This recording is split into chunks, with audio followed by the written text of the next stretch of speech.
Tamlin. What the? It hurts. Everything hurts. Hello friends, and welcome to my A Court of Thorns and Roses reading vlog.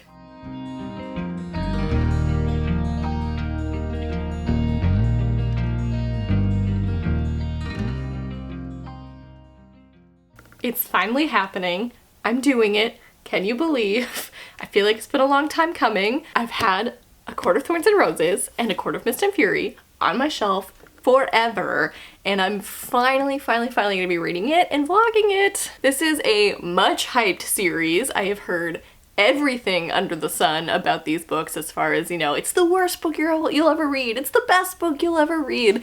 So I really am curious to see where I fall on this spectrum. For those of you who don't know, this series, A Court of Thorns and Roses, I believe has 4 or 5 books at the moment, and it's like a fantasy romance series. I feel like through just cultural osmosis, I know a lot about the different characters in this book, but I have no idea what the actual plot is, so I'm very curious to read and find out. I will definitely be getting to at least this first book in this vlog, and ideally I will also be getting to A Court of Mist and Fury. From what I've heard, this is a little rough, and this is like the star of the series, so it's definitely goes from one extreme to the other as far as reputation. So if I don't love this one, I definitely want to at least give this one a chance since this one is so highly talked about or highly praised. And then if I like these two, I'm hoping to pick up A Court of Wings and Ruin, I believe is the 3rd one, and A Court of Frost and Starlight, which is the 4th book in the series, but it's like a novella, which is a little bit shorter. I do want to, if I do end up liking these, I do also want to end up picking up, what's the last one? A Court of Silver Flames, I think? It's like in the same world, but it focuses on a different couple, I believe. That one's something out on hardcover right now, and I really prefer the paperback versions of these, so I don't know if I'll read that one right away if I do end up liking the series. I think I'm going to want to wait for the paperback. But yeah, I'm so excited to finally read these. I feel like I've been so out of the loop on this story.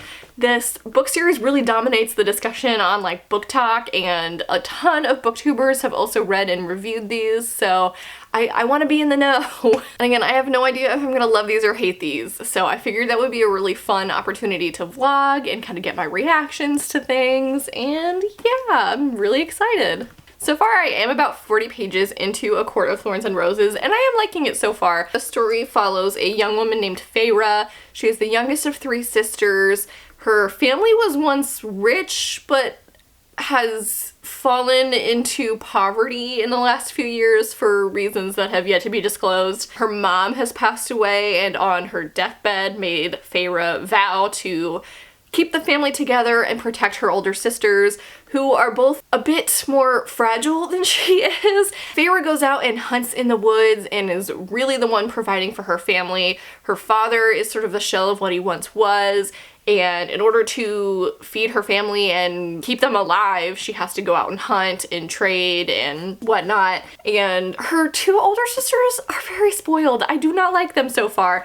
They don't really appreciate her efforts. They're not the most sympathetic characters so far. And the event that really starts this book off is that Feyre is hunting in the woods and meat is really scarce. It's winter, her family is starting to starve. They're not gonna make it very much longer if she doesn't get a kill. And she spots a doe, and as she's about to shoot the doe, she sees a wolf start to approach the deer, and she is apprehensive about killing the wolf because 1, wolves are dangerous, 2, she lives really close to the wall that divides sort of the fairy lands from the mortal realm, and there have been rumors about fairy attacks. And I guess fairy can take on animal forms, and so wolves, I believe, are one of them. And so when she first sees this wolf, she notices it's huge, and she has a passing thought that like, oh, this might be a fairy, but she really can't lose the opportunity to take home a kill, and so the wolf kills the deer, but before he can destroy the deer too much, she kills the wolf with like a special ash arrow. So this event really ends up getting Feyre in trouble, and a fairy in a beastly form knocks down her door later or the next day and demands a life for a life. And in order to fulfill that exchange, Feyre either must die or sacrifice the rest of her life to living in the fairy realm. and I've just left off where she's made the decision to go to the fairy realm. I can't remember what it's called. Prithian? Something like that? Yeah, Prithian. I think that's how it's pronounced. So I'm curious to see where this goes. I believe the beastly character is Tamlin from, again, my understanding of the characters. This first book is a Beauty and the Beast retelling. The rest of the series, not so much, but I do like retellings, and yeah, I'm enjoying it so far, so we'll see if I continue to.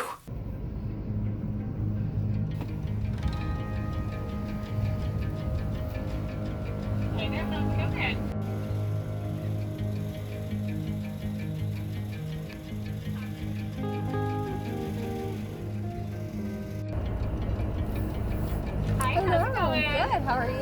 Good, Thank you. I love your tattoos. Thank you. Thank you so much. I love yours. Thank you. I'll have you refresher right out, okay? Thank you so much. How's it going? Alright, there Thank you you. are. Try to stay cool there, okay? Thank you, you too. Bye. Bye.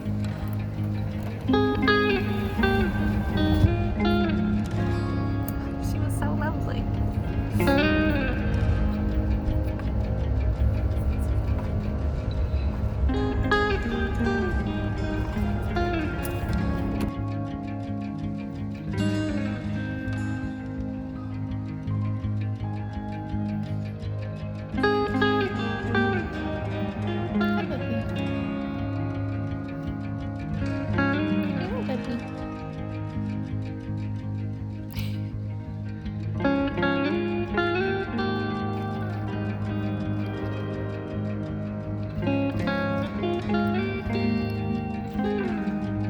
Not hating it so far. Having a good time. Feyre is in Prithian at Tamlin's estate, which I believe is the Spring Court. I'm having a hard time empathizing with her wanting to go back to her family. It's a little bit like Cinderella wishing she could go back and save her wicked stepsisters. And I'm sure they're not that bad. But right now I don't like them. And if I had the opportunity to live in a nice estate and eat whatever I want and dress in nice clothes, I'm just saying, I'd probably be a little bit more trusting than her, whether or not that would be a good thing.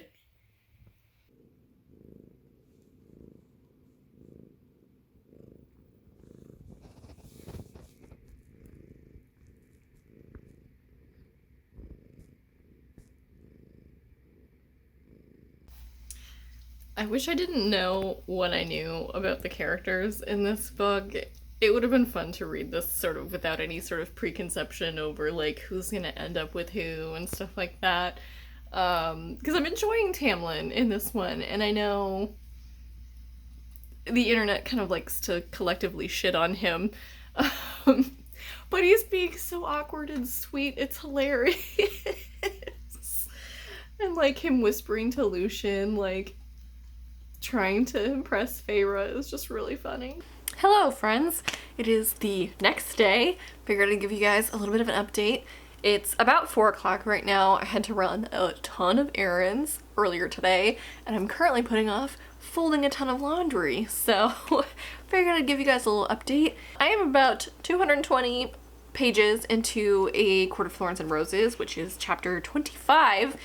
I'm enjoying this so far. My expectations going into this were quite low. I think I've said that before. I know this is sort of a controversial book series as far as quality, but it's a lot of fun. I'm enjoying the characters. I'm enjoying the setting. I like a good Fae story.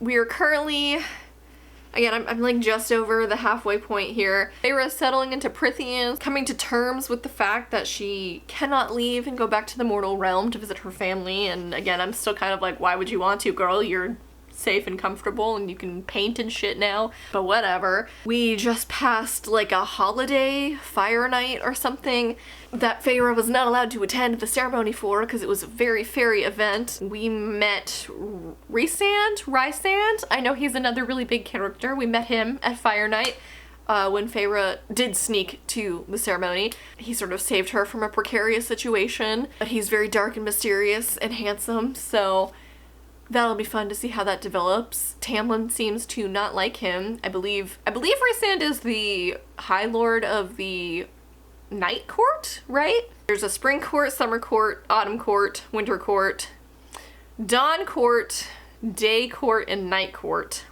There's a lot of courts. So yeah, I believe Rhysand is the High Lord of the Night Court. So that's interesting. There is still this like central mystery that we know nothing about. Feyre's trying, but Tamlin is real hush-hush about it. There's this blight on magic in Prythian. Magic doesn't come as easily to him anymore. These weird mask things are stuck on their face because they happen to be throwing a masquerade ball when this blight thing occurred. The timing on that is weirdly hilarious. I know it's not funny. It would suck to have a mask stuck to your face for 50 years, but just like of all days, you know? I'm enjoying Feyre's development. It's starting to get a little horny, I will say that. Her and Tamlin are very obviously into each other. Not that this has been like explicit at all yet, but I know they do eventually sort of go that way in the later ones. But I am still surprised to find that this was ever shelved in YA. It is, again, it's not like over the top, but I've read cleaner adult fantasy. And again, I feel like I'm saying that and like, there hasn't been any sex in this yet. It's literally just like Feyre is lusting after Tamlin, and this holiday thing that just happened involved sex, like as part of the ceremony. So I am sort of relieved to know that they've since moved these to the adult section, because it's definitely starting to read that way already. And this is just book 1, and I feel like I've heard they don't get super sexy until the second one. So yeah, so I'm gonna continue reading, put off laundry for a little bit longer. I want to punch through this a little bit. I would love to finish this weekend. Again, I do have Court of Mist and Fury ready to go. I'm pretty sure I'm gonna just transition right into this when I finish this, because again, I'm enjoying this so far way more than I thought I would. It's been fun. I've tried scoping out the third one, and I swear to God, every time I'm not looking to pick any of these books up, they're frickin' everywhere. And I went to my local bookstore, where I know for a fact last weekend they had several copies of the third book. I have video evidence of that. I went today, and that was the one book they didn't have. Then I stopped at Books A Million, and they're usually pretty well stocked when it comes to the Sarah J. Maas books, but they only had the box set of all these. I'm like, I already have the first 2. I don't need to buy all 4. So yeah, I could not find, I think it's A Court of Wings and Ruin is the third one. It's got like a purple cover, like a fuchsia cover. And like anytime I'm seeking it out, I can't find it. But anytime I'm like shifting focus on other books, they're everywhere, and it's just driving me crazy. So I might just order them online because I'm tired of running around looking for them. I'll try to vlog a little bit more, give you another update soon, but I probably shouldn't put off laundry too long, so we'll see how much reading I get done. Rocket, are you team Tamlin, or are you team Rhysand? Or do you not know enough to have an opinion yet? He's so cute. I love him. It's making it a little difficult to read, though. You're laying on my arm. How am I supposed to read? Finally learning about the blight on Prythian, and how it's actually this high fae named Amarantha or something. I don't know. She sounds horrible. I just want to say, it's a very specific curse that she put on Tamlin. Like, weirdly specific. And the fact that it played out. What are the odds? What are the odds? God damn it. I'm almost done. This is so fun. I was prepared to hate it, but like, Feyre's doing these trial things to try to win back her man from this evil fairy queen, and it's just fun. I'm not even mad. I was so prepared to like be super snarky and funny reviewing this, but I'm not even mad. It's a fun time. I'm enjoying reading about Feyre having to be a badass. She's not quite like Jude level from The Cruel Prince for me, because like I love Jude, but I respect her. I respect her. She has a good survival instinct, I will say that. I'm on page 325, so almost at the end. It's a good time, y'all. I'm having a good time. I just talked for 5 minutes and I thought I was recording, but I wasn't. God damn it. I finished it over the last few hours. I finished the last couple hundred pages of this, and safe to say I had a really good time. It was fun. I really enjoyed where it went. I had no idea going into this what the plot was gonna be. I was very familiar with the characters through like Instagram and Book Talk and BookTube. It's a very popular series, so there's a lot of fan art and stuff out there for it. So I had no idea what the plot was gonna be though, and I really enjoyed sort of this evil queen character that Prithian had to sort of overcome, and the trials that Feyre had to go through. The ending was so dark. Oh my god. The last like couple hundred pages where she's like under the mountain and having to do these 3 trials to save Tamlin and free all the courts from the evil queen's control was really intense, and I quite liked the trials. I will say I knew the answer to the riddle right away. Feyre was presented with either doing 3 trials or a riddle, and the answer to the riddle would free everyone immediately, but then the queen didn't like disclose how quickly everyone would be freed if Feyre completed the trials. And as soon as she said the I don't know if maybe I've heard it before, but the riddle was like very easy in my opinion, and I was like, Feyre, come on. I guess there would have been no dramatic tension if she didn't have to get beaten to a pulp in these trials first, I suppose. But yeah, I also enjoyed the development of Rhysand's character.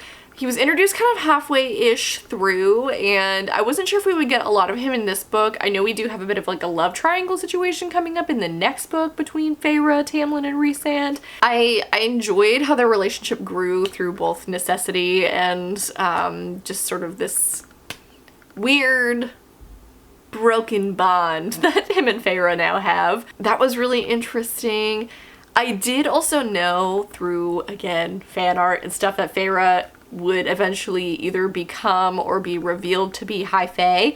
In like this entire book, I was like, she's got a glamour on her. Like her whole family is probably Fae and they like escaped during this war or something, and like none of them know or like remember that they were Fae. That was my theory. But she dies and then becomes a Fae, which was that was interesting. I haven't seen that done before. I guess through the magic of all the High Lords sort of thanking her for her sacrifice, they allowed her to become a High Fae, which is interesting. I'm curious to see how she sort of deals with that newfound immortality in the next book, especially facing sort of or confronting her feelings about having to do what she did during the trials, because there was some very dark stuff, and I think there's a good opportunity to tackle some real like mental health issues in the next one, which would be interesting. You kind of got inklings of that, this darkness that she felt sort of consuming her towards the end. So yeah, I'm curious to see how this develops. In the next book, I'm expecting her to be going into the Night Court because she struck this deal with Rhysand in exchange for his help. She has to spend a week there every month. So I'm sure that will lead to good love triangle fun times. But yeah, overall, I liked this book. No one is more shocked than me. I like fantasy, I like romance. This could have been either way. I think from the things I heard about this, like it's really, really popular, but I feel like because of its popularity, it's faced a lot of backlash, especially in the last few years. And not to say that that backlash isn't warranted. I don't know much about the author or any of the rest of the series, but taking this book like independently for what it is, I had fun. I liked it. Is it the greatest piece of literature I've ever read? No, but I think if you like fantasy and romance, it's definitely heavy on the romance, I will say that. You'd probably like this book. It was a fun time. I do think I liked Cruel Prince more. As I said before, Jude is just like one of my favorite heroines, and Feyre just, I saw hints, like they're pretty similar, but like Jude is just absolutely feral, and I just respect that. And Jude knows how to play the court games. I do also think I like how stories like The Cruel Prince handle sort of the Fae mythology a bit better. I like that in The Cruel Prince and several other stories that focus on Fae and fairies and stuff, they literally cannot lie. And they are bound to their word if they make a vow or a promise or something. And that's something I thought was always one of the more intriguing aspects about the Fae, is them trying to find like these sort of conversational loopholes that make you think that they can't do one thing, but they tricked you. I think that leads to some really clever writing and situations, and I think Holly Black in The Cruel Prince navigates that really, really well, and that was a really fun plot element. So the fact that like they can lie, they don't seem like very Fae-like beyond sort of their magical abilities. Like the High Lords can shapeshift and stuff, and like heal, but that could be literally any mythological creature, you know? The things that make Fae, I think, uniquely Fae were missing for me a little bit in this book. But it was still fun, and I still liked the land of Prithian, and the whole like court system is always fun. But yeah, overall, really enjoyed this. I'm going to I have to fold laundry. I've been putting that off for quite a few hours now. So I'm gonna try to do that before my boyfriend gets home and act like I was being responsible all day. But I do definitely plan on picking up the second one, A Court of Mist and Fury, very soon. If not tonight, then definitely tomorrow. It's still the weekend, so it's such a relief to actually like really like this book. I was kind of intimidated by the hype and just the very overwhelming conversation about this series on Book Talk, especially, is where I see a lot of it. So it was a little nerve-wracking to pick this one up, because last time I picked up a book that was that popular, From Blood and Ash, I hated it, I DNF'd it, and I did not want that to happen with this, especially where I'd already purchased the first 2 books. So yeah, what a relief. I'm so happy.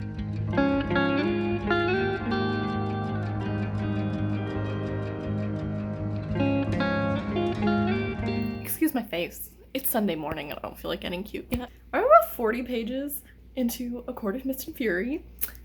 I freaking knew Rhysand was gonna show up like the day of the wedding to claim his week with Feyre. Rhys lives for the drama, and I respect that. I'm very much looking forward to seeing how their relationship develops, because I feel like this is just gonna be fun. I do think it's interesting. I don't know how I feel about the development of Tamlin. Now he's just sort of disregarding her feelings, and the fact that they won't even talk about the end of what happened, or like what happened in the last book to help her work through her trauma, is like kind of messed up. And I don't know if that's Sarah J. Maas just like retconning his character development in order to justify Rhysand swooping her off her feet. We shall see. I do appreciate that we're seeing her go through some like major sort of PTSD and depression given the events of the last book. It seems very realistic that she would have these deep dark thoughts, and especially like being so racked with guilt with what she had to do, and now she has eternity to live with that guilt. Like, that's heavy stuff. So I appreciate that the author is like willing to work through those emotions with Feyre, because I feel like if she was just like, I'm a high fae now, life is great, like that would be annoying and unrealistic. So I'm enjoying this so far. Again, I'm like 40 pages into it, and this is a brick, so haven't made a whole lot of progress, but I just wanted to give a small little update. And yeah, I'm hoping to get a good chunk of this read today. It's Sunday, so I have nothing but time, so I'm excited. My freaking heart is breaking for Feyre. The depression, the pain that she is in, and Tamlin's acting like such a freaking butt. Oh my god. Just got past the part where he locked her in the house and she had like a breakdown because after going through a traumatic instance or traumatic experience in which you were literally a prisoner, that's like the last thing she needs. So good for Rhys for getting her out of there, because yikes.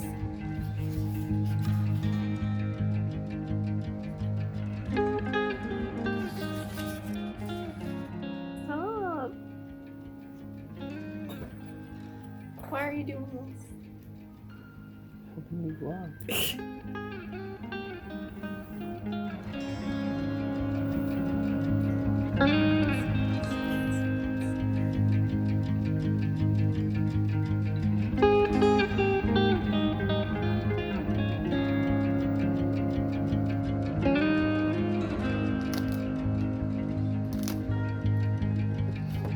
Hello!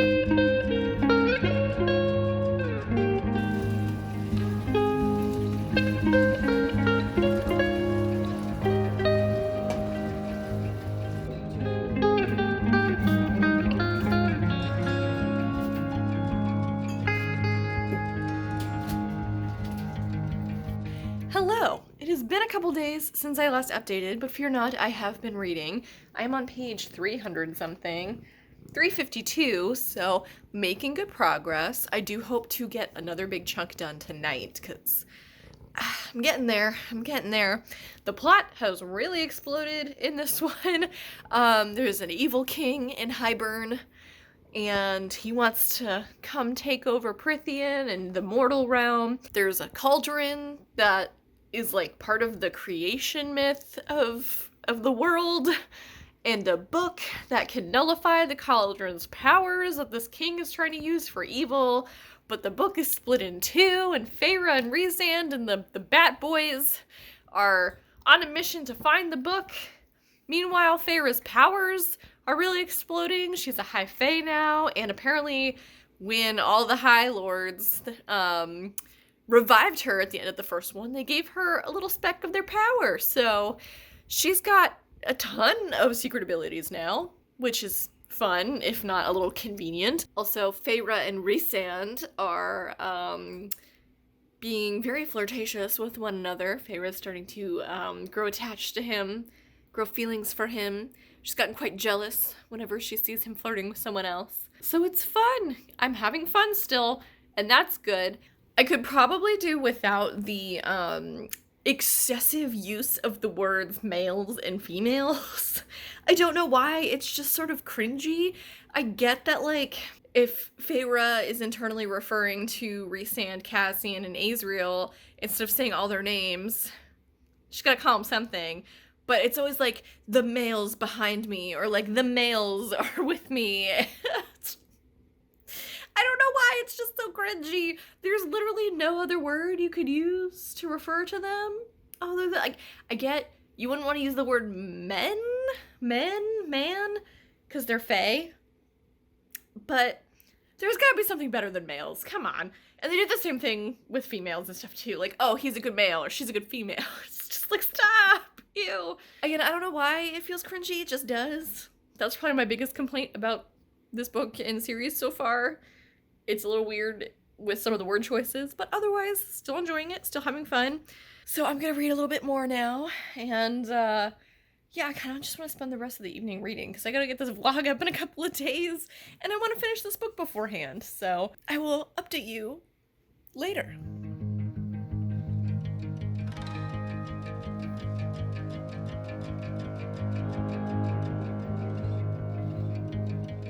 I did read chapters 54 and 55, the infamous chapter 55 of A Court of Mist and Fury. Making my way through it, I've got good progress, I'm almost done. Again, chapter 55 was something I knew about before I even started this series. It wasn't the spiciest thing I've ever read, but it was nice. I enjoyed the development of Feyre and Rhysand's relationship. In chapter 4, or chapter like 50-something, we find out from the Suriel that Feyre and Rhys are indeed mates, which is like true love, you know, they're each other's the one, and that's the really strong bond between the two, not this bargain thing that they had going on. Feyre's really mad that Rhys didn't tell her about it, but Rhys knew it would scare her off, so like I get both sides of it. But I like that despite the fact that they have been mates this entire time, Sarah J. Maas really let their relationship sort of grow. Like, it wasn't super insta-lovey. We were able to just sort of breathe with them.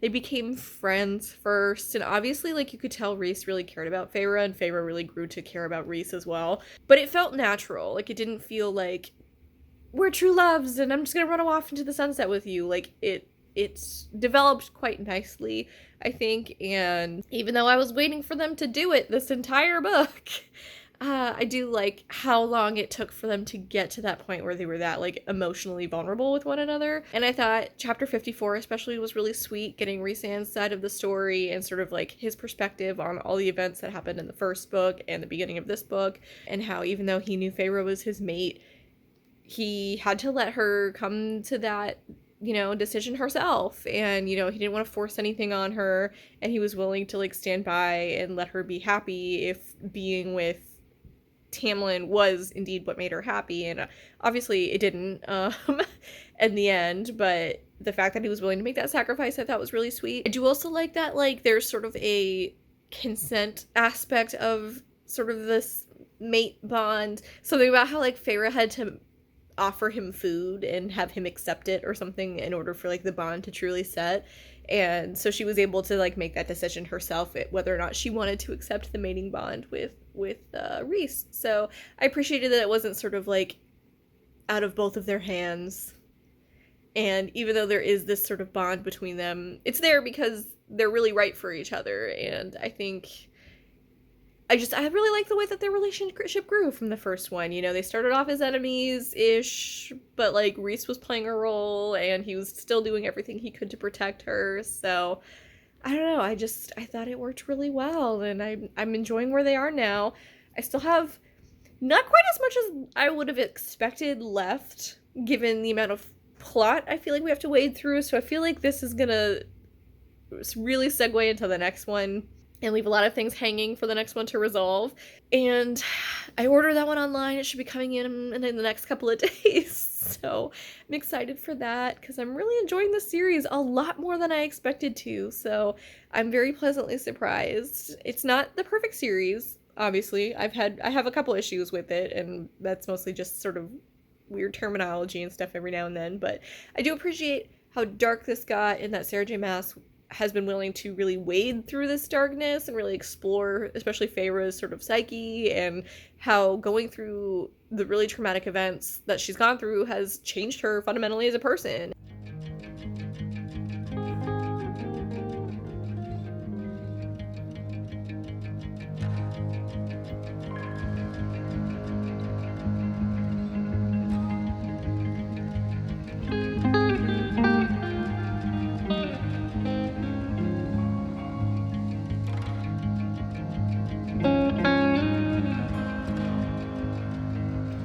So close to the end of this book. I'm on chapter 61, page 580. They're about to storm Highburn and try to destroy the cauldron, and I have actual anxiety. I am nervous for how this is going to go down. Because, like, her and Rhysand are too happy, so the only thing to do is to take that away from us. I'm terrified. And my next book doesn't come in the mail for another 2 days.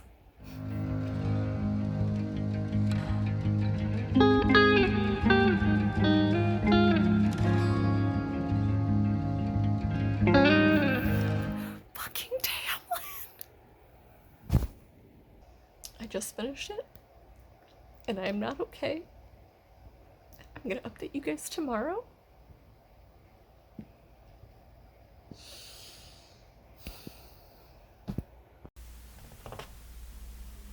Stop focusing on Tina!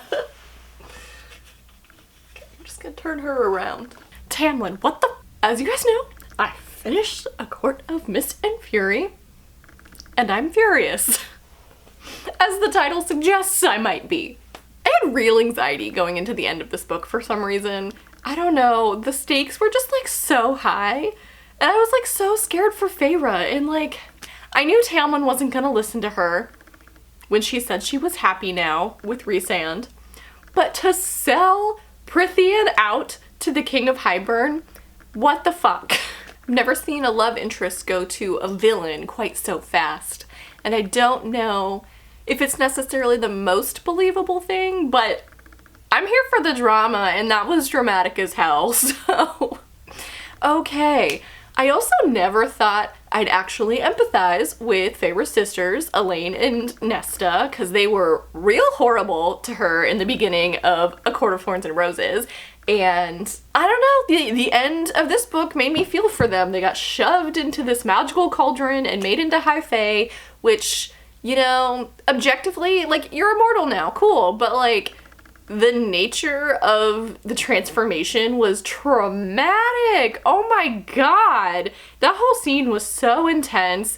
I was really like feeling for them, especially where like they were both raised to hate the Fae, and Nesta especially does not care for them, and so now she's turned into something that she has hated her entire life. Like, that's horrible.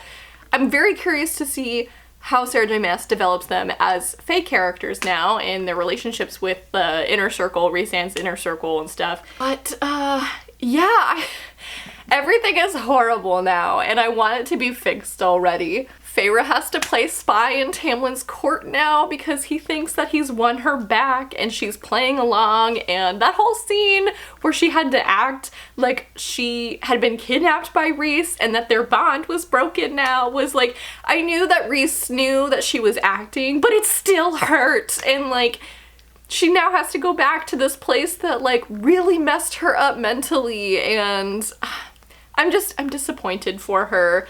I'm disappointed in Tamlin, but not surprised. I'm hella disappointed in Lucien, because he was actually, like, her friend, and the fact that he didn't try to, I mean, he tried to help her, but, like, not really in the beginning of A Court of Mist and Fury, and, like, he could see that she was suffering, but he wasn't willing to speak against Tamlin to help her, and now that he's played this part in getting her back, and I hope out of everybody that Feyre and Lucien can sort of patch things up, because I feel like he really failed her as a friend in this book, and that was disappointing, especially after the events of the first book, where I feel like their friendship was so strong, and like, he wept over her dead body, and he was used as a pawn in the trials to, like, because Feyre cared for him so much, and it's just like, it hurts, everything hurts. So yeah, suffice it to say, I'm enjoying this series so far. The third book comes in the mail today, and I'm very excited. I'm going to do a part 2 for this vlog. So yeah, I'm enjoying it. Is it the most perfect book ever? No. The writing leaves a lot to be desired, I think. Sarah J. Maas, for some reason, has these weird little isms. She repeats certain words a lot, and I'm like, why? Like the word barked. If I took a shot every time Feyre's bones barked in pain, I would die. And like, that's such a weird word to use. Like, there's so many other words to describe her being in pain, or to feel, or for her to describe like the impact on her body, like whenever she hits something or whatever. I don't get why it's always barked. Also, as I've said before, the use of the words male and female in this series is a little cringy. I understand that they're not human, so they're not men, but to go so far as to say that Rhys smiled a male smile, it's like, okay, I get he's a very masculine character. I get it. So yeah, I don't know. That's not my favorite. It's not the best prose in the world, but it's a fun adventure story. I'm not mad about it. Yeah, I'm enjoying this series way more than I expected to. It's a very pleasant surprise. My August TBR has basically been thrown out the window, which is a shame because I actually have a couple books on there that I'm really looking forward to getting to, but I can't stop reading this series. I can't stop thinking about it. With that said, I'm going to end this vlog. Thank you guys very much for watching, and please tune in for the second part of this vlog in which I read the next 2 books. And yeah, feel free to leave a comment down below. Let me know your thoughts on A Court of Thorns and Roses. Do you like this series? Do you like it despite yourself? Do you hate it? Let me know. Also, feel free to follow my socials down below, and like this video, subscribe to my channel, and have a wonderful day. Bye.